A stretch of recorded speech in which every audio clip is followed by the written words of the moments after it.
හරි හතරවෙනි ප්‍රශ්නේ මේක නම් ආයි මාර ලේසි හරිද? ඒ කියන්නේ මේක තියරි කෙලින්ම තියරි. තියරි පුළුවන් නම් මේ පේපරේ ගහුවා. ගොඩක්ම මේ පේපරේ තියෙන තියරි ප්‍රශ්න. හරිද? එතකොට තන්තුවක ප්‍රතිවිරුද්ධ දිශාවට ගමන් ගන්න සරසම තීරත් තරංග දෙකක් අධිස්ථාපනයේ ස්ථාවර තරංගයක් සාදයි. හරි. ස්ථාවර තරංගය හදන්නේ මේ විදිහට. යාවත නිෂ්පන්දනයක් අතර දුර සෙන්ටිමීටර් 12ක් ම. මුල් තරංගවල තරංගායාමය කොපමණද?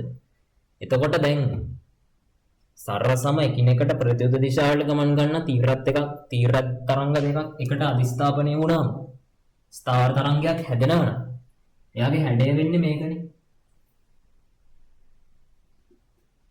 හරි.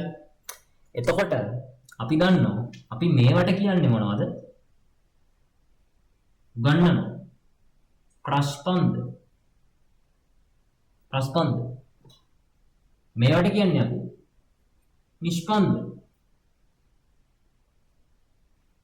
ඒ කියන්නේ මෙයාලගේ විස්තරය වැඩි මේ හරියට. පේනවනේ ඒක. ලොකුවට විස්තරකින් කම්පන. මෙයාලගේ විස්තරය වැඩි නැති තරම්. අපි දන්නවා ස්ථාවර තරංගයක පුඩු දෙකකින් තමයි ලැම්ඩා නිරූපණය කරන්නේ. ලැම්ඩා. මේකට තමයි තරංග ආයාමය කියන්නේ. හරි.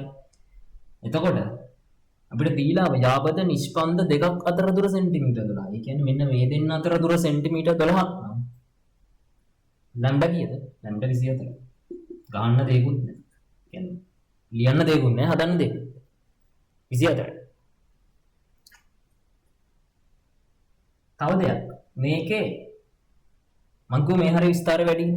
විස්තරය වැඩි තැන්වල තියෙන්නේ ලොකු විස්තරය. විස්ථාපන ප්‍රස්පන්ද. අපි ඒ වගේ තැන්වලට ඉන්නේ. ප්‍රස්පන්ද තැන්වල තියෙන තැන්වලට අපි කියනවා විස්ථාපන ප්‍රස්පන්ද. පීඩනය හැබැයි අඩුයි. එකට හිරෙන්නේ නැහැ, හොඳට ඉඩ තියෙනවා. පීඩන නිෂ්පන්ද. වචන නිකන් දැනගන්න හරි.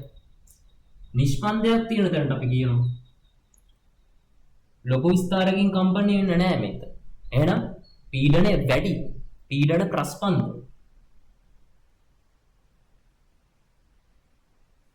විස්තරය මොකද? අඩුයි. විස්ථාපන නිෂ්පන්ද. ඔච්චරයි. විස්ථාපන නිෂ්පන්ද. පීඩන ප්‍රස්පන්ද විස්ථාපන නිෂ්පන්ද. විස්ථාපන ප්‍රස්පන්ද පීඩන නිෂ්පන්ද. ඔච්චරයි. හරිනේ. එතකොට ඒකේ උත්තරය වෙන්න ඕන හතරවෙනි ප්‍රශ්නෙට උත්තරේ 4.